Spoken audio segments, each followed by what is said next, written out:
this is finally my chance to sit down and let's talk about books.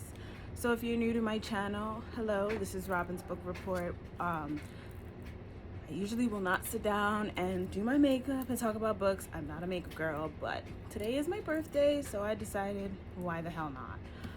Today we're going to talk about The Bell Jar. I think I've posted it about a few times. I posted it about a few times on my Instagram. It's one of my favorite books by one of my favorite authors.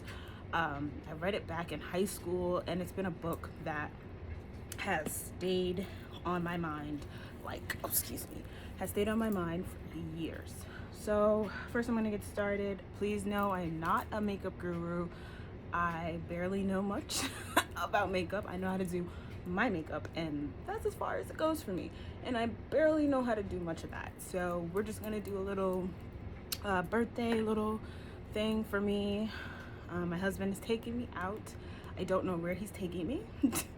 So I just decided to, put something nice on and do my makeup and pray for the best, because I don't like surprises, but my husband is surprising me. So first, let's start with moisturizing before I get started.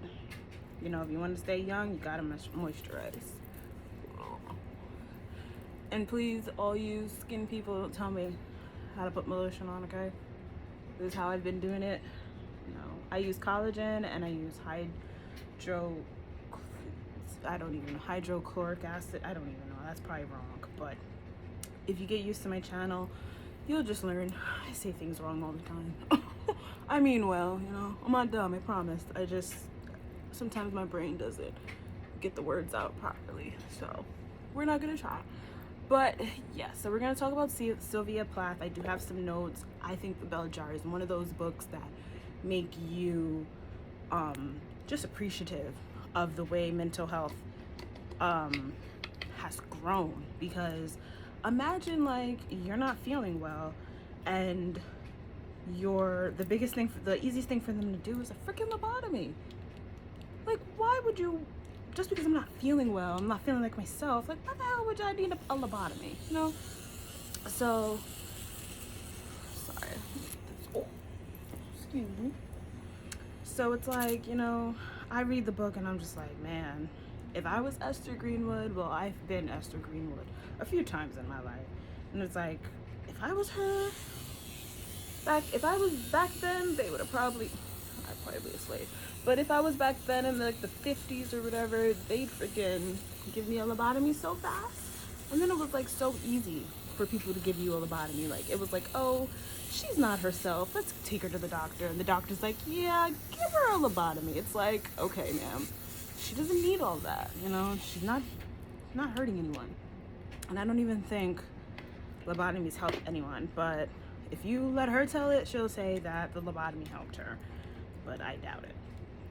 So Sylvia Plath was born in 1932 in Massachusetts. She has poetry collections. You've probably heard of The Colossal, The Crossing the Water, The Winter Trees, Ariel, and I actually have her unabridged journal book that I have not taken the time to read yet because it is huge. But I just love her, I just love everything about her. I think maybe because I like dark books, but I do like the fact that she didn't hold anything back. And it could be because the book has been a staple in my life for so long. I don't know, I gravitate towards it very easily. Sorry, I put my lip gloss on first, and I usually put something else on top of it. So I do have notes that I just want to talk about. I recommend the book, if you need something just to kind of remind you that it's okay, that it could be worse. You could be somewhere in the 50s, not feeling well and have to get a lobotomy, or you could be here, being able to talk about your different struggles and not feel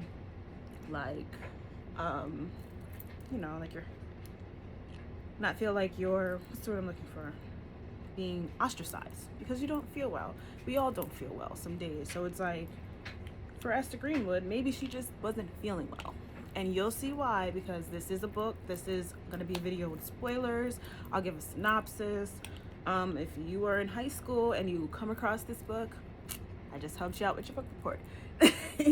So just use this video just to see what Sylvia Plath is all about. I do have notes, so I will be referencing periodically my notes as well as I'm doing my makeup, so bear with me. It won't be like this all the time, but just for today, since it is my birthday, I did want to do something special. So let's start. So from the beginning, we get a vibrant, smart, full of herself girl. She's witty, she's smart, she's well on her way. She has a lot of things going for herself. She's really smart, she's educated, she's at a little summer writing, I don't want to say writing camp, but she's at a writing, come in. My apologies, it is my birthday, so I'm getting phone calls, I'm getting a lot of interactions, so bear with me. I'm gonna edit a lot of this out. So where did I leave off? Oh, so we have Esther Greenwood. She is a vibrant, smart, very witty lady. She's in a writing intensive, that's the word I was looking for. She's in a writing intensive. She's got a lot of things going for herself, and we see the kind of woman who's probably a little bit awkward, and she feels like she's not fitting in, and these other women are very, they're richer than her, well, they're wealthier than her, they got she thinks that they're prettier than her. But if you hear the description of Miss Esther Greenwood, you see that she's not an ugly woman. You see she's not short of finding anyone. She just I think she just lacked self-confidence, and that happens. As women, sometimes we just kind of don't see our beauty for what it is. But I just want most women to just say, like, look, this is how I look, it's my beauty, get with it or get lost. That's what Esther Greenwood should have done. And a lot of this I'm going to reference my own life experience, because I think I've been Esther Greenwood many times in my life, especially in my 20s, and that's the age Esther Greenwood was. She was in her 20s.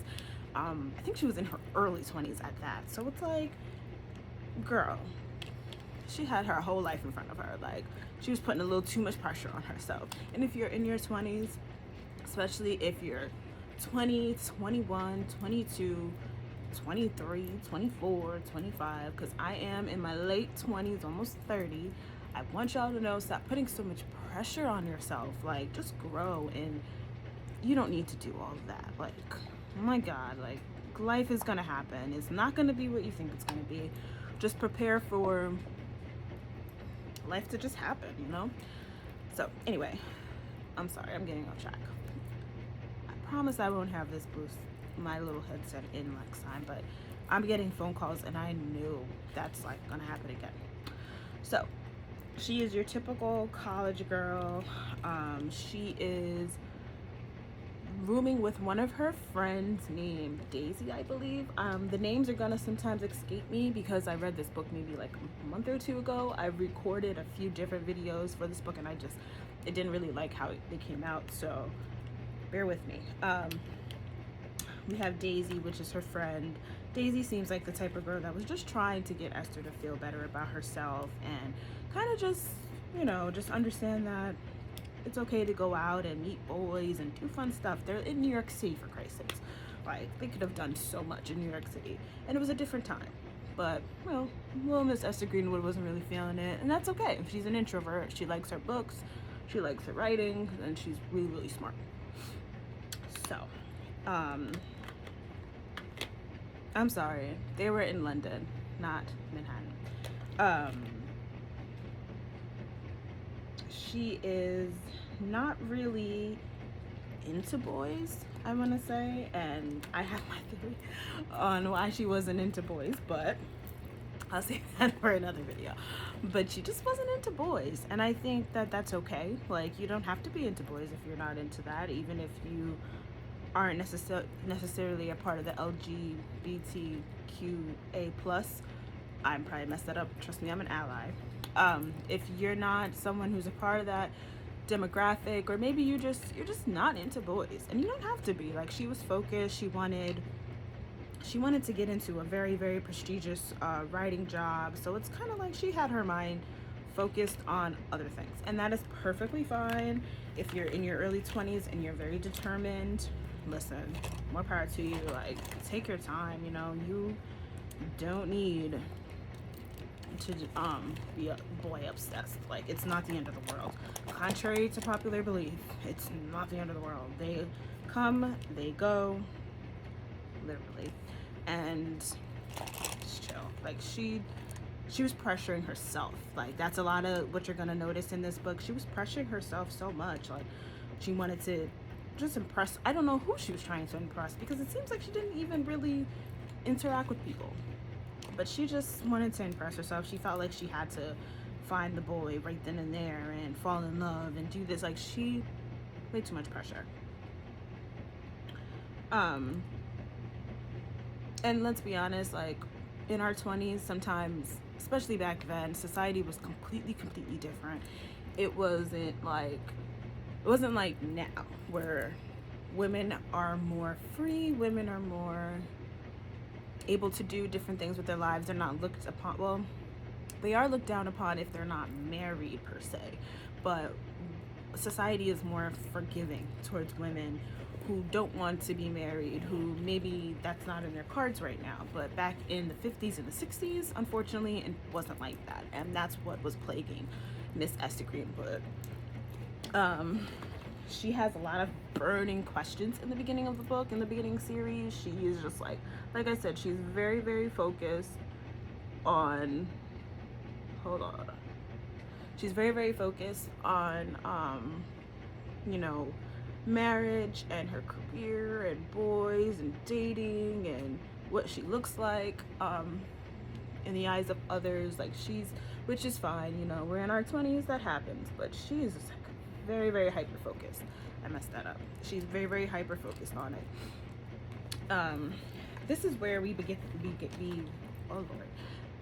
this is where we begin to see the mind of Esther Greenwood, is what I like to call it. Like, we see that she is very, very conscious, and she's anxious, and she is not really sure of herself at this point. And like I said, she's early 20s. Like, who is sure of themselves at that point? But we get to understand, you know, we get to understand that we are dealing with a woman who is, shout out to Brittany, like, not quite a woman, but not yet not a girl, but not yet a woman. There we go. That's what we have in Esther Greenwood. She's not yet a girl. She's not a girl, but she's not yet a woman, and that's okay. It's okay with us.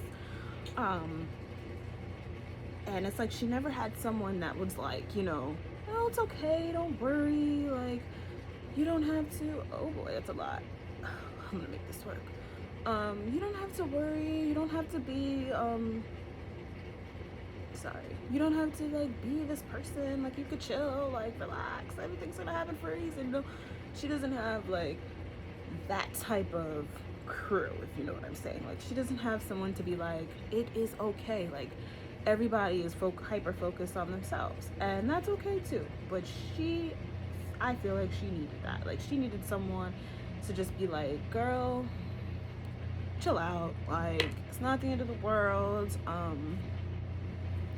It's just not the end of the world if you're not as successful as you want to be at this age, like, you know.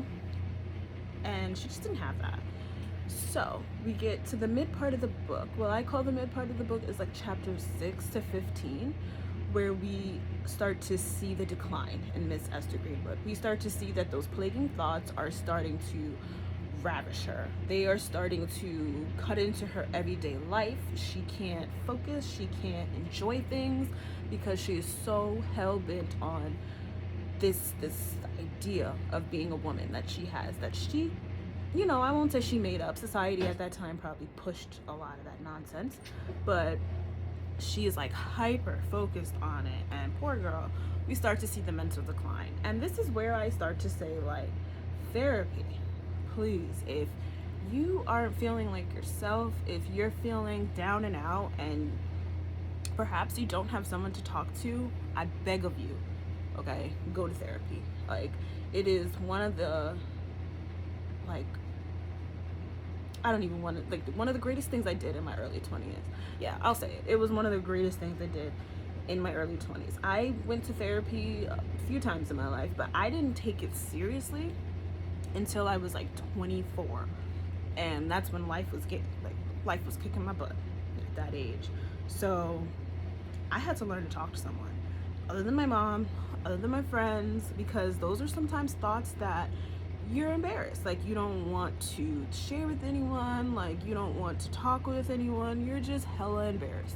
And I get it, that was me, so I used what insurance was supposed to be used for, and I went to a therapist. And that is what Miss Esther Greenwood needed. She needed a therapist. She needed to talk to someone.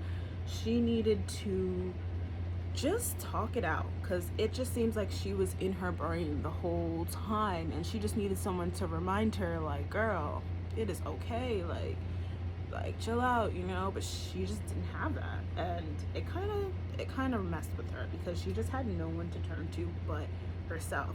And when you're locked in with your thoughts after a while, you don't want that. And that's what happened with her. She was locked in with her thoughts at this point. So we start to see her decline. She's questioning her existence. Now, I'm gonna just put a trigger warning.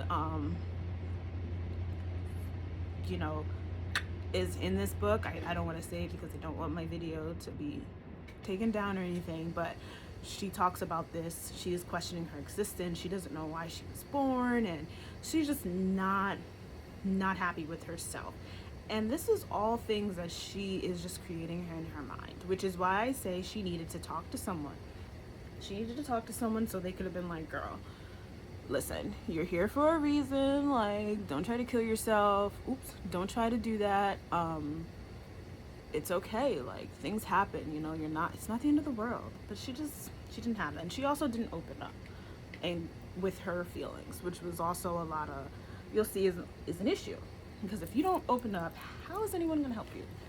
You know, that's why I say she could have benefited from a therapist. She really could have. So mid-chapter, we're starting to see that she's questioning her plight. She's questioning her existence. She's not sure what she's doing here. And she's questioning just everything about her, and she actually gets sent to the psych ward at this point in the book, and they pump her with insulin. This was a big thing in the 50s and 60s, and this was before people understood what mental health was all about. They didn't understand it. They just pumped her with insulin and psych meds. Listen, that's why I said, if I was born back then and I had my little nervous breakdown, they would have never let me out. So that's what they did. They pumped her with insulin, they pumped her with psych meds, and they said, you should be well. That didn't happen. She got worse. We start to see more signs of depression. We start seeing more signs of mental illness. She's not washing her hair. She's not taking a bath. She's not writing anymore. She's not reading anymore. She's not doing the things that she loved anymore. And this is just like, you know, what happened. And then I think she also, I read this book a couple months ago, so it's hard for me to remember everything, but I think she even dropped out of her summer intensive at this point. She was just over it. Like, you know, I think she just needed a break, and which is fine. She put so much pressure on herself. It's all right to want a break, you know. So like, she's not writing anymore, she's not reading anymore, she's not being sociable, she's just like she's just kind of like not herself. And if she would have probably talked to someone, they would have probably noticed, and they would have probably said, okay girl, something's up, you know, what's going on? But she didn't have that. Everybody was just, you know, not paying her any attention, and she wasn't really talking to anyone. She wasn't really expressing herself, so it was really hard for her to just deal with it. And I feel like when she did express herself, people didn't respond the way that she wanted them to. So it was kind of like, it kind of threw her off when it came to, excuse me, I'm just getting my eyeshadow. It caused her to feel some type of way. Let's say that. So she does go on a date, and it's not the greatest date, and she's not happy. So this date was a total d-bag. He wasn't good for her mental health. I'll tell you that one. She should have never. I'm using, I love me some crayon, box of crayons, crayon case. I love this. I'm not a makeup person, so the fact that it has all of this in it, that's all I need, So she is on a date with this dude that she should have never been on a date with, if you ask me, because he just was not the one, and he just wasn't a cool dude. He wasn't a nice guy to her, even in the beginning, like, of the date. He was more focused on her friend.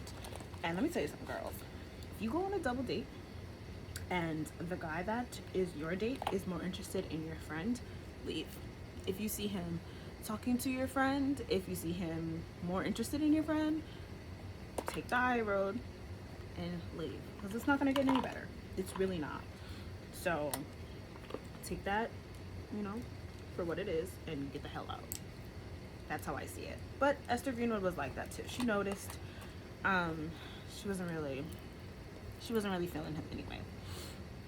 So she also has this other dude that she really likes named Buddy. Now Buddy is a character in himself. I don't know what I want to do. Don't know what. Hold up. Buddy was a character within himself. In his self. Whatever. You guys hear what I'm trying to say. He was a good friend, but I think Esther, again, remember, Esther has this thing in her brain where she feels like she has to be married and have a boyfriend because that's what she sees everybody else doing, and she feels like it's her turn, when it's just like, girl, chill. So she starts talking to Buddy, and they start, like they're, I don't know what you would call it, because I don't even think they ever had sex. So I wouldn't consider them like friends with benefits, but they did date, they did hang out, and I guess in her mind she was thinking one thing, and maybe he was thinking another thing, but it just never, they just didn't click, let's say that. And he is just like, he seems like a hypocritical person. He talks a lot about what a woman should be doing, and he's kind of like always coming at her for being pretty smart, and he's not like interested in what she wants to do, and they just don't have a lot in common. Like, put it that way, they just don't have a lot in common. He doesn't understand, so it's kind of like, what are you guys doing together? Like, he doesn't even care about your interests, and he doesn't even care about you. That's how I see it. If somebody's not interested in your interests that are really important to you, it kind of shows something. Like, like for example, like, I love to read, and my husband knows that. My husband is into anime, and he likes video games, and I know that. So he listens to me talk about books, and I watch him play video games. He knows they're important to me, and I know that's important to him. So I support him, and he supports me. That's how it's supposed to be. Anyway, so Esther starts investing in Buddy, but she starts to notice this, like, in her thoughts, like, okay, he's kind of hypocritical because he says women are supposed to be this way, but he's not this way. So it's like, how could you expect women to be this way, but you're not this way? That's Esther. That's what's going through her brain right now. She's like, what the hell are you talking about? Why are you being so misogynist when you don't even believe in those values? And that's where she kind of just starts like, oh, I don't know if I like this guy. But she is kind of stuck, and I don't know why she feels stuck, but she feels stuck in this hole with Buddy, which she shouldn't have, because they weren't really dating. But she has a lot to prove, and people are like, oh, I think he was a Yale student, so it's like, oh, he's in Yale, and that's so prestigious, blah, blah, blah, blah. But it's like, no, she doesn't like him. She doesn't like him. Sorry. Now, you also have to remember, Esther was also going through her own issues. Like, she wasn't feeling like herself. She wasn't happy. She wasn't really into herself. She didn't feel pretty. So when you're not feeling pretty and you're not confident, it's hard to date. It's hard to deal with anyone. It's hard to take them seriously because you're not feeling like yourself. And that's what was Esther. She just wasn't feeling like herself. She was just always thinking about the worst, and it just wasn't for her. Like, she should have just been, like I said, she should have been in therapy, should have been taking the time out to just get to know herself instead of dating. That's how I see it. Don't date if you're not feeling like yourself. She's just like contemplating her life, her existence again. She's thinking about suicide. She's thinking about the S word again. Which is just putting a damper on her moods, and it's just not working out, you know. But she's still trekking along. She's still dating Buddy. She's still talking to Buddy.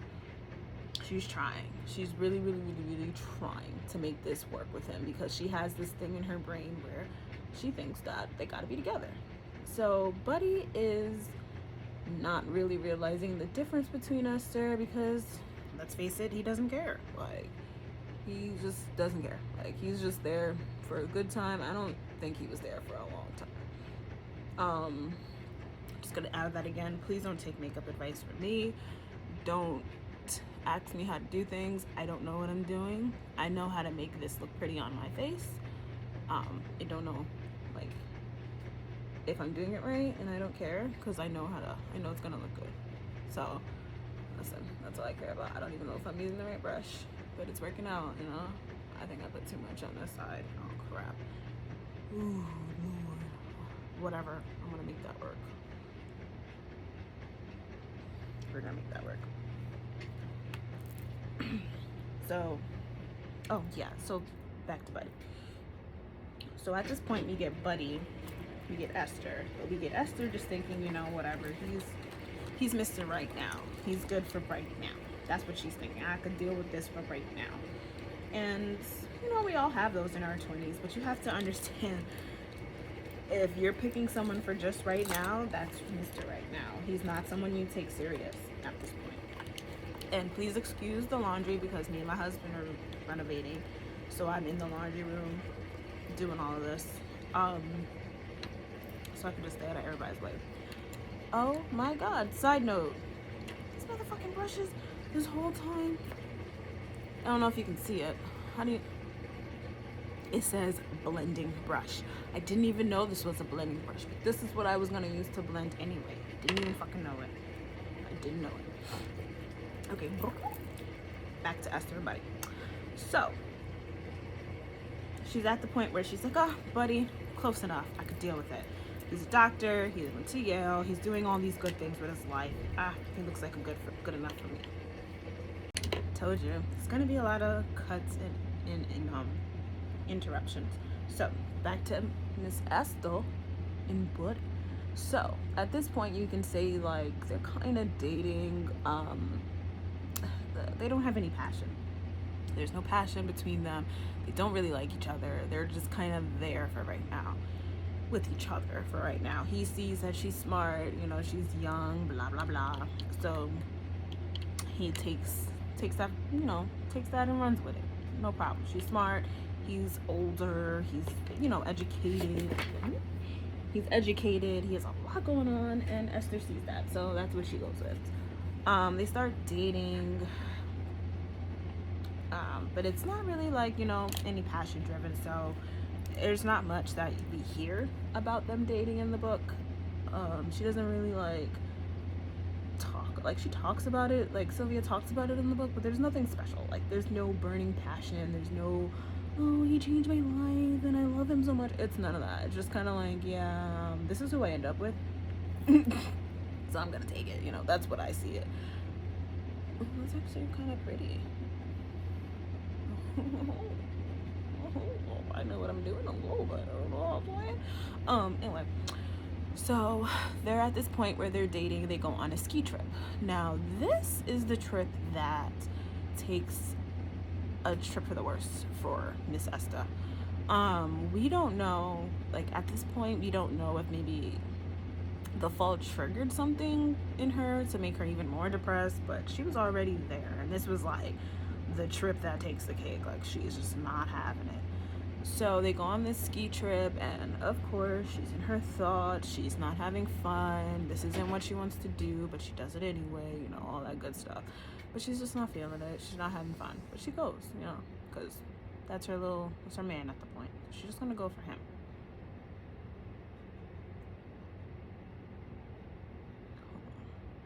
I have to focus a little bit. I don't know how these people do it. This is like hard.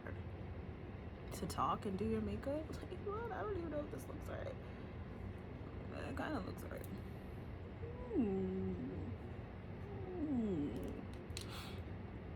Um.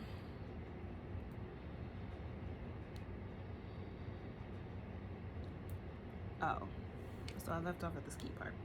So they go on the ski trip, and it's not the ideal ski trip because the mom is involved. His mom is involved. So driving in the car with his mom is not fun for her. She's not, like I said, she's an introvert. She's not really happy with having to deal with the mom and all these like burning questions and all this like nonsense that she has to deal with. She's just not with it. She doesn't want to hear it.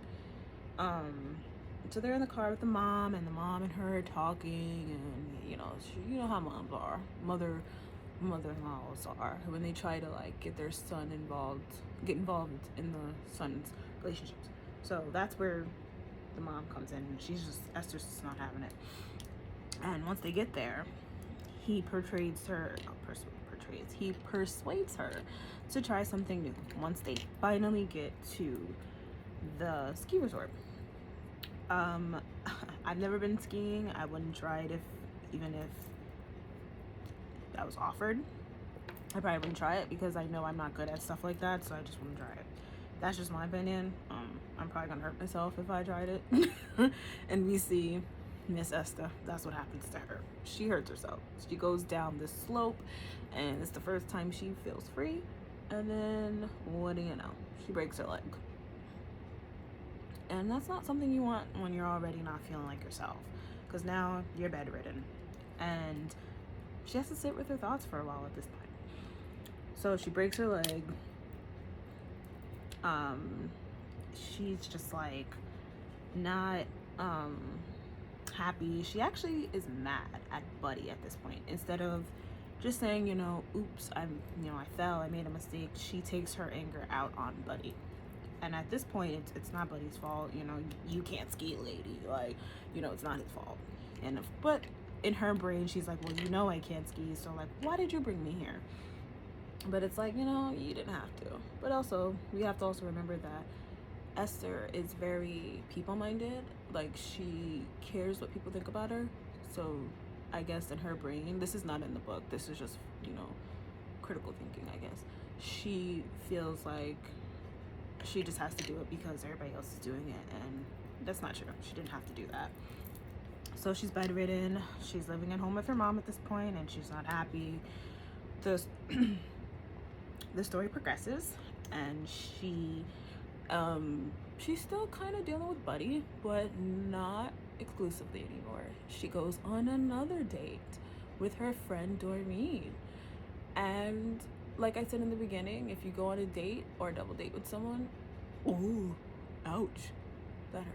But if you go on a double date with someone and they are more focused on the opposite date, that should tell you all you need to know. Don't date that person again. Let it go. Chalk it up as a loss and don't talk to him again or her again, because that person means doesn't mean well. That's just how I feel, and we will see in the bell jar that that's exactly what happened. He didn't mean her well, and he wasn't a good person. So Doreen convinces her to go on a double date with them. They meet these two. I'm gonna say it, they're skeevy. They're not attractive, really. Esther was kind of more attracted to the one that Doreen was with, but the one that Doreen was with was more attracted to Doreen, and Esther's date was more attracted to Doreen. And the way that the book describes it, Doreen was, one of those really pretty women.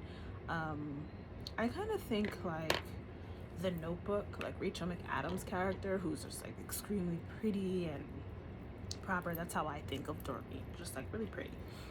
So they go on a date, and it is just not what she envisioned. It's not what she wanted. She's not really happy with it. But she's there. She's trying to get to know this guy. He's dancing with her. He's feeling on her. And it's just not working. She's more in her thoughts at this point. She's more worried about the writing intensive.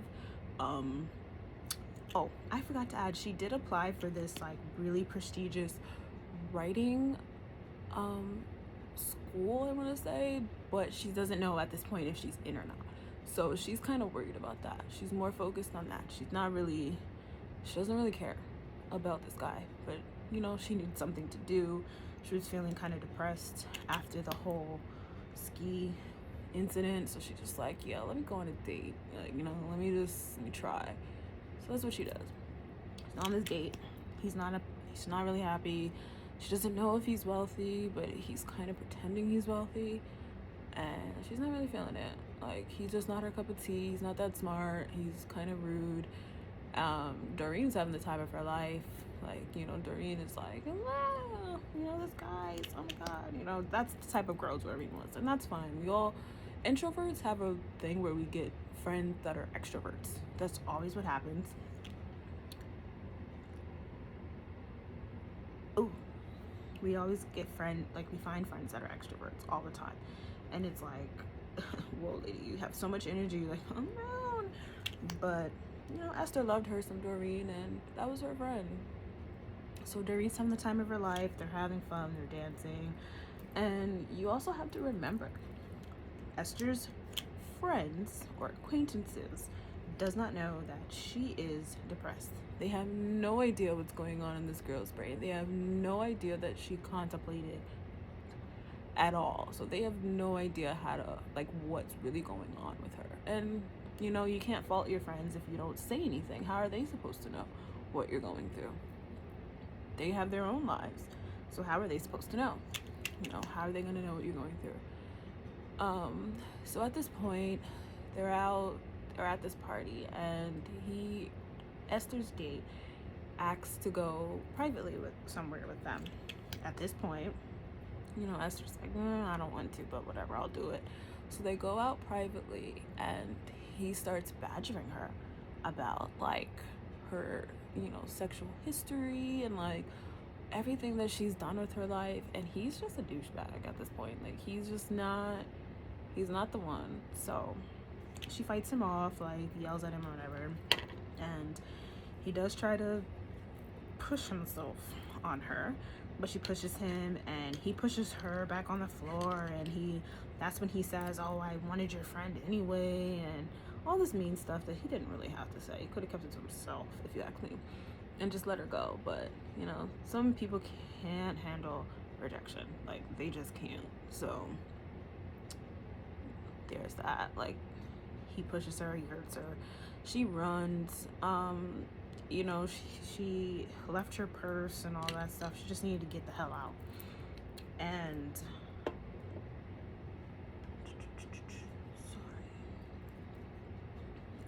so at this point, Doreen has no idea. So Esther comes in back from the party, and she's like, hey, I want to go, I don't want to be here anymore. And Doreen has no idea what's going on, so she's just like, yeah, girl, like, let's go, whatever.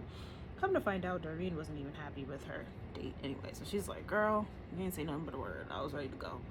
So they leave, and Esther does not tell Doreen that she was almost assaulted. Like, she doesn't say anything, which that's, you know, you don't want to do that. Like, you want to be able to tell your friends, like, exactly what happened, and they could have did something, you know, maybe they could have been there for you. But she did find solace in knowing that Doreen didn't like her date either. So I guess that kind of helps, if you ask me.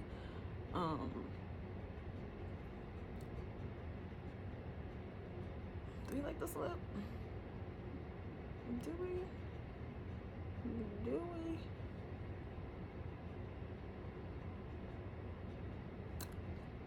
Yeah, it's kind of cute. It's kind of cute. I gotta fix that over there. So yeah, we're past the date now.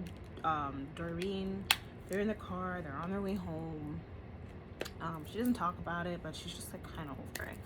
And at that point, Esther is starting to take a turn for the worse. her mental health isn't getting any better. It's getting worse. She's kind of going back to that depressive stage where she doesn't shower, she doesn't do anything, she doesn't want to do anything, especially after that that night out. Like, she's like over it in general. And of course, she's just not talking to anybody about it, and she's just kind of going through the motions. And I feel like we've all kind of been there, where we just go through the motions of life instead of dealing with life. And that's kind of where she was just kind of dealing. Like, she was just like, whatever, I'm in this world, I gotta do what I gotta do. I'm gonna add something darker to my lips. I don't really like this brightness. I was trying something new.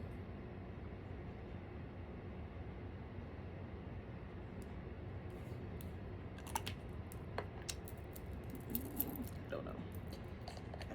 I need some primer around my face.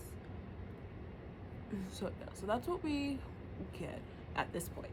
I'm gonna call this the midpoint of the book, and I'm gonna actually stop here because I'm done. And my husband told me to be ready by 3, and it is almost 3, and I fucking did it. Oh, I did it. I'm done. But yeah. So the first half of the bell jar is just kind of getting a background into Miss Esther, and we kind of just learn more about her. Poor Esther. She just needed a friend. She just needed somebody to kind of just tell her. I don't have my settings right. She just needed somebody to just tell her, it's okay, girl. Like, you are gonna be fine. Like, don't worry. And she was like really. So yeah, like, Esther just needed a friend, man. Like, geez, she needed a friend, she needed a therapist, she needed better time frame, she needed a mom who kind of wanted to understand her. But I also won't fault her mom, because, you know, it was the time frame. Like, they don't know much. Like, they don't really know, like, what to do with mental health. And that was at the time where, you know, they didn't take women's mental health seriously. Like, it was like that point where if you were just like, if your husband, you know, was just like, oh, my wife, she's getting on my nerves, it's like, boom, they could put you in a psych ward. So it was like, they didn't really take mental health serious at that time. So it was hard. It was really hard for women back then, especially women like Esther, who just weren't feeling it, weren't feeling like themselves. And that's where I'm going to end the video. I have to figure out what to do with my hair. I don't know. My husband, you know, he likes the braids, but they're kind of not laying the way that I want them to. So I don't know if I'm gonna keep it. But this is kind of like the finished product.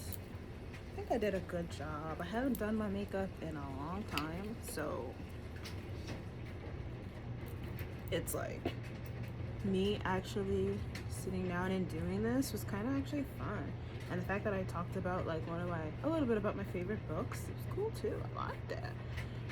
So if you like stuff like this, if you want to see part 2, like, subscribe, set your notifications. If you want to give me some feedback, I will definitely take it. Just don't get rude in the comments, or I'm trying to be a better person and not respond and just delete, but just be nice, you know, just give me a nice thing. Even though I'm very critical of myself, I already can tell like what's wrong with this video. First of all, the distractions and probably the sound, because I'm going between my phone and my headset, so it's like, it's kind of crazy. And I moved in with my husband, so it's like I have like things everywhere, so I can't really find my equipment that I would use for stuff like this. Before I was gonna start a YouTube channel, I was gonna start on like spirituality and stuff, but then I saw like so many people had that, and it's like, dude, that's not my lane. So I was more so like, I'd rather talk about things and kind of put them towards like add them on with my books, like, because I love books and I love talking about life. So if I can combine books and life, because a good book is going to reflect life, bam, we got a YouTube channel. So that is where I'm gonna leave off.